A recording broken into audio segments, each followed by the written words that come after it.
तो अगर आप म्यूचुअल फंड एसआईपी करते हो तो कुछ ऐसे गलतियों से बचना है। आज मैं आपके सामने 10 गलतियां एसआईपी में रखूंगा जिसे आपको अपने म्यूचुअल फंड एसआईपी में नहीं करना है। अगर ऐसे गलतियां अगर आप करोगे तो वाकई में आपका फंड कम बनेगा और कहीं ना कहीं नुकसान आपको फेस करना पड़ेगा। सबसे पहले ये डिसाइड करना है कि मेरा बजट कितना होना चाहिए, कितना अपने सैलरी का मैं पैसा एसआईपी के तौर पे इन्वेस्ट कर सकता हूँ, कितना मैं अपने फ्यूचर के लिए बचा सकता हूँ। गोल डिसाइड करके, पैसे का आकलन करके, मान लो अगर आपका सैलरी 10,000 है तो कम से कम आपको 15 से 20% का इन्वेस्टमेंट आपको एसआईपी के तौर पे करना चाहिए। जैसे कि 1500 से लेके 2000 रुपए का आप एसआईपी कर रहे हो अगर 10,000 का सैलरी है। लेकिन जैसे जैसे आपका सैलरी ज्यादा होता है, जैसे कि आपका 60,000 70,000 के सैलरी के करीब में है, तो आपका जो एसआईपी होना चाहिए कम से कम 25 से 30%। जितना ज्यादा एसआईपी अमाउंट होगा वो आपके फ्यूचर के लिए उतना सही होगा। अब एसआईपी करे कहाँ से नहीं करना है ये पहले आप समझ लो। आपको बैंक से नहीं करना है। देखो बैंक से क्या होता है, जब आप बैंक से करोगे तो आपको रेगुलर प्लान मिलेगा। जब रेगुलर प्लान अगर आप लोगे तो लंबे समय में आपका फंड कम तैयार होगा, जबकि अगर आप डायरेक्ट प्लान में देखोगे तो वहां पे पैसा ज्यादा बनेगा। क्यों? क्योंकि वहां पे खर्चा कम है, रेगुलर प्लान में आपका एक्सपेंसेस रेशियो ज्यादा लगता है। दूसरा, आपको क्या एजेंट और डिस्ट्रीब्यूटर से भी आपको कोई यहाँ पे म्यूचुअल फंड में इन्वेस्ट नहीं करना है। देखो अगर आपको एकदम नहीं पता, जानकारी नहीं है म्यूचुअल फंड के बारे में, किसी का हेल्प चाहिए, असिस्टेंट चाहिए, तो वाकई में तब जाके एजेंट और डिस्ट्रीब्यूटर से कांटेक्ट करें। वहां भी आपको रेगुलर प्लान मिलेगा और बहुत लंबे समय में बहुत बड़ा फंड तैयार नहीं होगा। क्वेश्चन ये आता है कि एसआईपी करे कहां से। देखो ऐसे आज के डेट में बहुत सारे ऐप हैं जो आपको डायरेक्ट म्यूचुअल फंड प्रोवाइड करते हैं और हर एक ऐप में कुछ लूप होल्स है, लेकिन मैं कुछ ऐप आपके सामने रखना चाहता हूं। जैसे कि पेटीएम मनी का नाम ले सकता हूं, ईटी मनी का नाम ले सकता हूं, आईएनडी मनी हो गया, एंजल वन का ऐप हो गया। इन सारे ऐप के थ्रू आप यहाँ पे डायरेक्ट म्यूचुअल फंड में इन्वेस्टमेंट कर सकते हैं। ऐसे बहुत सारे ऐप हैं, मैंने आपके सामने कुछ ऐप रखे हैं। शुरुआत करने के लिए ऐप काफी अच्छे हैं। अब आपको फंड का सिलेक्शन करना है। फंड का सिलेक्शन कैसे करोगे? आपको डायरेक्ट फंड में इन्वेस्टमेंट तो करना है, तो आप बहुत ज्यादा फंड के साथ मत चलो। देखो एक लार्ज कैप कवर करने के लिए आप फ्लेक्सी कैप को कवर कर सकते हो, mid cap, small cap category से एक एक फंड कवर कर सकते हो। 3 कैटेगरी से फंड तो ये हो गया। एक आप थीमेटिक या सेक्टर फंड से किसी एक फंड को कंसंट्रेट कर लो, लेकिन थीमेटिक और सेक्टर फंड में आपको 10 से 15% से ज्यादा एलोकेशन नहीं रखना चाहिए। अब बस इस कैटेगरी से आपको फंड का सिलेक्शन करना है। लेकिन फंड का सिलेक्शन कैसे करें? किसी भी फंड में पैसा लगा दे? नहीं, आपको क्या ध्यान रखना है, जो 10 साल के ड्यूरेशन में मैक्सिमम टाइम अपने कैटेगरी एवरेज और बेंचमार्क के परफॉर्मेंस को बीट कर रहा है। हर एक म्यूचुअल फंड को इस पैरामीटर पे आप मेजर करो। वाकई में कई ऐसे म्यूचुअल फंड निकल के आएंगे जो ज्यादा अपने बेंचमार्क और कैटेगरी एवरेज को बीट कर रहा हो। देखो कोई 5 साल का हिस्टोरिकल डाटा है किसी म्यूचुअल फंड के पास, तो उस 5 साल से आप कंपेयर करो और देखो कि सबसे ज्यादा कंसिस्टेंसी कैसे म्यूचुअल फंड में।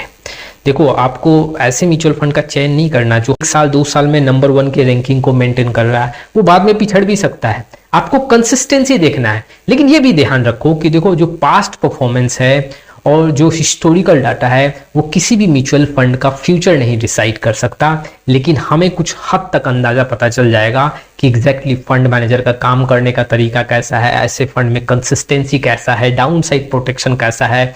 तो इन सारे पैरामीटर पे देख के आप फंड का सिलेक्शन करो। कैटेगरी वाइज मैंने ऑलरेडी बता दिया। आपको ये भी ध्यान रखना है, देखो जब आप फंड का चयन कर रहे हो तो हमेशा ग्रोथ फंड ही सिलेक्ट करें। एक आपको IDCW का एक फंड आपको देखने को मिलेगा जो डिविडेंड के तौर पे है। आपको हमेशा ग्रोथ ओरिएंटेड फंड को फोकस करना है।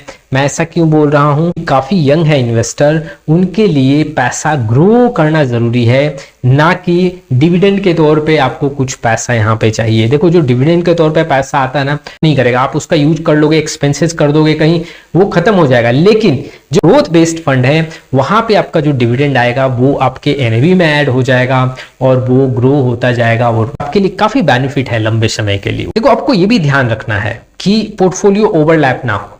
जब आप फंड का चयन कर रहे हैं तो आप पोर्टफोलियो ओवरलैप का एक टूल के थ्रू मेजर कर ले कि वाकई में कोई ऐसा फंड तो नहीं है जिसमें स्टॉक्स सबसे ज्यादा मैच कर रहा है।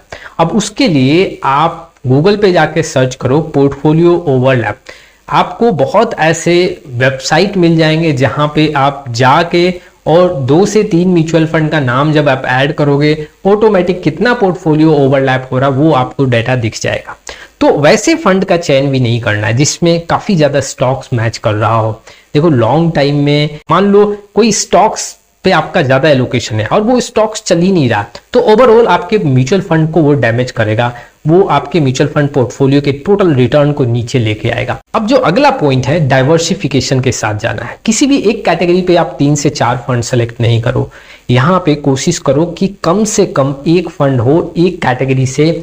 और अगर देखो किसी कैटेगरी में आप 1 से 2 फंड रख भी रहे हो तो ओवरलैप का आपको ध्यान रखना है। अब ऐसा नहीं कि आपने यहाँ पे मिड कैप सेलेक्ट किया तो 4 मिड कैप लेके चल रहे हैं, 4 स्मॉल कैप लेके चल रहे हैं और बस आप अब कंटिन्यू कर रहे हैं। ये सही स्ट्रैटेजी नहीं है।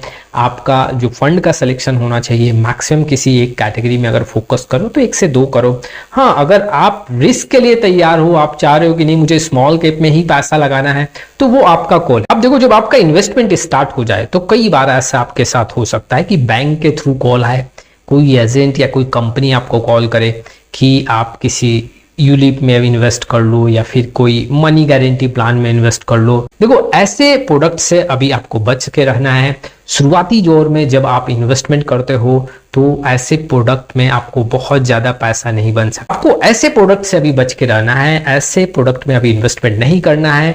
शुरुआत कर रहे हो म्यूचुअल फंड से तो आप यूलिप और यहाँ पे मनी गारंटी प्लान से आपको दूरी बना के रखना है। देखो साथ के साथ आपको ये भी ध्यान रखना है कि हर साल कुछ ना कुछ अपने एसआईपी अमाउंट को इंक्रीज करो, हर साल कुछ ना कुछ टॉपअप करो या फिर अपने एसआईपी को 10% से इंक्रीज करो, जिसे हम स्टेप अप एसआईपी करते हैं। इन सारे पॉइंट को ध्यान रख के अपने म्यूचुअल फंड एसआईपी को कंटिन्यू करोगे तो मैं आपको विश्वास दिलाता हूं कि आपका इन्वेस्टमेंट काफी स्ट्रांग भी होगा और आपका पैसा भी ज्यादा बनेगा। ऐसी गलतियां बहुत सारे इन्वेस्टर करते हैं। बिगनर लेवल के इन्वेस्टर जब म्यूचुअल फंड में यहाँ पे इन्वेस्टमेंट स्टार्ट करते हैं तो छोटे छोटे गलती कर बैठते हैं और बाद में उनको 5 साल 10 साल के बाद एहसास होता है और उस समय काफी नुकसान हो जाता है।